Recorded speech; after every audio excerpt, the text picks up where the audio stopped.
Hello friends, हमारे video में आप लोगों का स्वागत है। दोस्तों, यह ज़माना जो है कंपटीशन का चल रहा है। आप किसी भी परीक्षा में बैठते हैं दोस्तों, तो आपको जीके का सामना करना पड़ता है। और जीके एक ऐसी चीज़ है दोस्तों जो इन्फिनिट है, जिसका कोई छोर आपको दिखाई नहीं देता है। वो कहाँ से शुरू होता है और कहाँ उसका अंत है, ये कहा नहीं जा सकता दोस्तों। इसलिए आपके कंपटीशन को ध्यान में रखते हुए मैं आपको लगभग 1000 क्वेश्चंस दे रहा हूं, ताकि किसी भी परीक्षा में ये प्रश्न आपके लिए उपयोगी हो सकते हैं। पहला प्रश्न, जैसा कि दोस्तों आप देख रहे हैं, दिया गया है कि बौद्ध धर्म में बुल का अर्थ किससे लगाया जाता है। दोस्तों, बौद्ध धर्म में बुल का जो अर्थ है वो, जैसा कि मैं अंडरलाइन किया हूँ, बौद्ध धर्म में बुल का अर्थ जन्म से लगाया जाता है। अगला प्रश्न है दोस्तों, गुप्त वंश का अंतिम शासक कौन था। तो आपका उत्तर होगा दोस्तों विष्णुगुप्त। अगला है दोस्तों, बुद्ध का अर्थ क्या होता है। बुद्ध का अर्थ जो होता है दोस्तों, ज्ञान प्राप्ति होती है। अगला है दोस्तों, सिंधु घाटी सभ्यता की मुख्य क्या विशेषता थी। यानी सिंधु घाटी सभ्यता की मुख्य विशेषता वहाँ की व्यवस्थित शहरी जीवन थी। अगला है दोस्तों, महमूद गजनी ने कहाँ आक्रमण किया था। यह प्रश्न ऐसे भी पूछा जा सकता है कि सोमनाथ मंदिर पर कौन आक्रमण किया था। तो आपका जवाब होना चाहिए दोस्तों महमूद गजनी। महमूद गजनी ही ऐसा व्यक्ति था, शासक था, जो सोमनाथ मंदिर पर आक्रमण किया था। अगला है दोस्तों, आपसे प्रश्न किया जा सकता है, मलिक काफूर कौन था। तो आपको ध्यान रखना है कि मलिक काफूर जो था, अलादीन खिलजी का जनरल था। अगला है दोस्तों, टका तथा रुपया किसने चलाया था। टका तथा रुपया किसने चालू किया था। तो आपका दिमाग में रखना है बात कि शेषशाह सूरी ने टका और रुपया इन दोनों का प्रचलन किया था। अगला है दोस्तों, दिल्ली में पुराने किलों का निर्माण किसके शासनकाल में हुआ था। तो आपको जवाब होगा दोस्तों शेषशाह सूरी के शासनकाल में। अगला है दोस्तों, महाभारत का फारसी अनुवाद है, यानी महाभारत जो महाकाव्य है उसका फारसी अनुवाद जो किया गया है उसको किस नाम से जाना जाता है। तो दोस्तों, महाभारत का फारसी अनुवाद जो है उसको रज्मनामा के नाम से जाना जाता है। अगला है दोस्तों, पिंक सिटी जयपुर की स्थापना किसने किया था। दोस्तों, पिंक सिटी जो जयपुर में है, या जयपुर को ही पिंक सिटी कहा जाता है, उसकी स्थापना कौन किया था। ठीक है, तो आपका जवाब होना चाहिए दोस्तों सवाई जय सिंह। अगला है दोस्तों कश्मीर का भारत में विलय कब हुआ था। यानी कश्मीर का भारत में विलय सन 1948 में किया गया। अगला है दोस्तों, इटली के पुनर्जागरण का कवि कौन था। इटली के पुनर्जागरण का कवि दांते थे। एक व्यक्ति का नाम था, कवि का नाम है दांते। तो आपको दिमाग में रखना है कि इटली के पुनर्जागरण के जो कवि थे उनका नाम दांते था। अगला प्रश्न दोस्तों, 100 साल का युद्ध किसके किसके बीच हुआ था।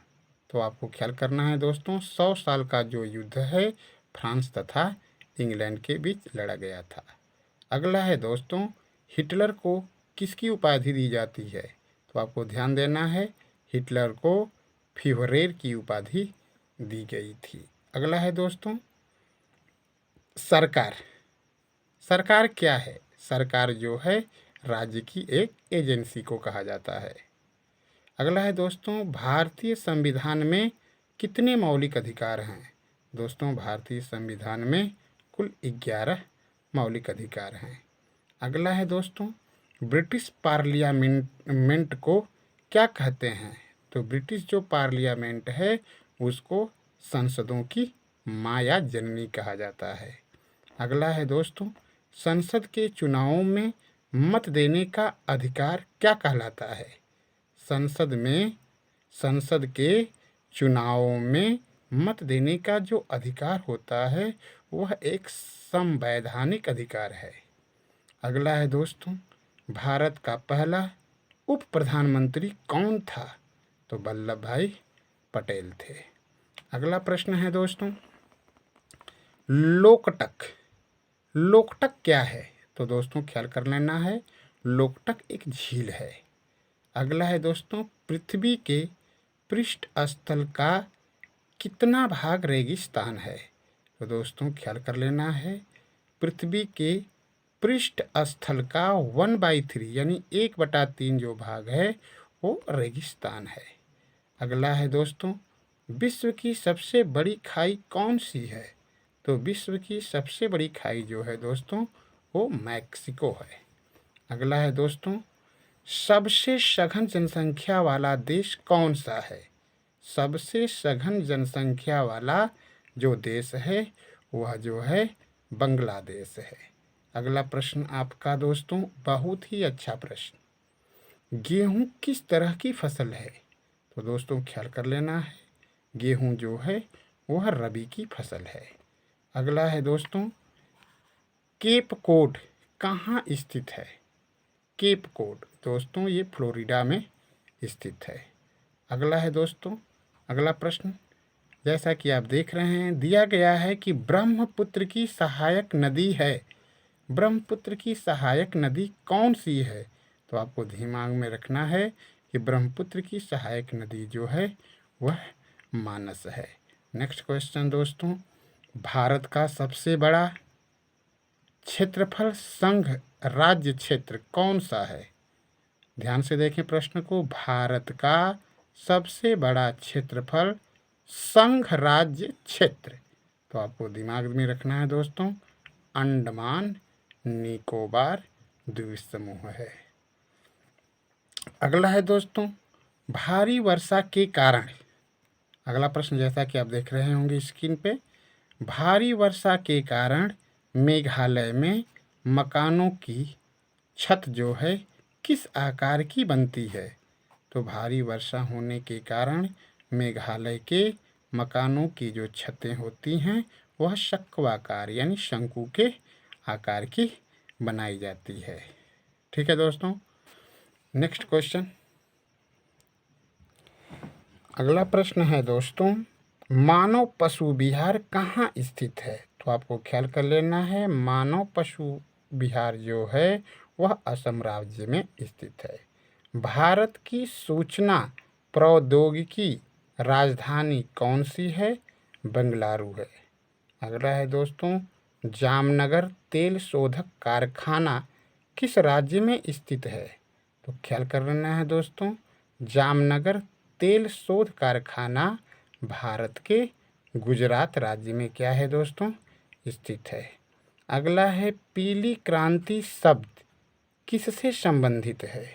तो दोस्तों पीली क्रांति जो शब्द हमारा है वह तेल उत्पादन से संबंधित है। अगला है दोस्तों, मुद्रास्फीति का तात्पर्य क्या है? मुद्रास्फीति का तात्पर्य जो है बढ़ती हुई कीमतों से है। अगला है दोस्तों, सरकार की आय का सबसे बड़ा स्रोत क्या है? निगम शुल्क है दोस्तों, सरकार की आय का सबसे बड़ा जो स्रोत है वह निगम शुल्क है। अगला है दोस्तों, रेल के डिब्बे कहाँ पर बनाए जाते हैं? ये क्वेश्चन अक्सर कंपटीशन में पूछे जाते हैं दोस्तों, रेल के डिब्बे कहाँ पे बनाए जाते हैं? तो ख्याल करना है दोस्तों, रेल के डिब्बे जो है कपूरथला तथा पेरम्बूर में बनाए जाते हैं। मुख्य रूप से कपूरथला आपको याद रखना है। अगला है दोस्तों, राज्य सरकार के राजस्व का सर्वोच्च स्रोत क्या है? बिक्री कर है। अगला प्रश्न है दोस्तों, उत्तर पश्चिम रेलवे का मुख्यालय कहाँ स्थित है? दोस्तों ये प्रश्न भी आपको दिमाग में रखना है। दिया गया है दोस्तों कि उत्तर पश्चिम रेलवे का मुख्यालय कहाँ है? तो आपको ख्याल करना है जयपुर में है।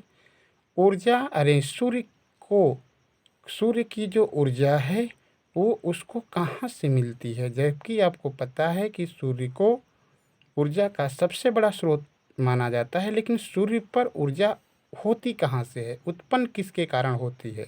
तो आपको दोस्तों ख्याल कर लेना है, परमाणु संलयन की अभिक्रिया द्वारा होती है।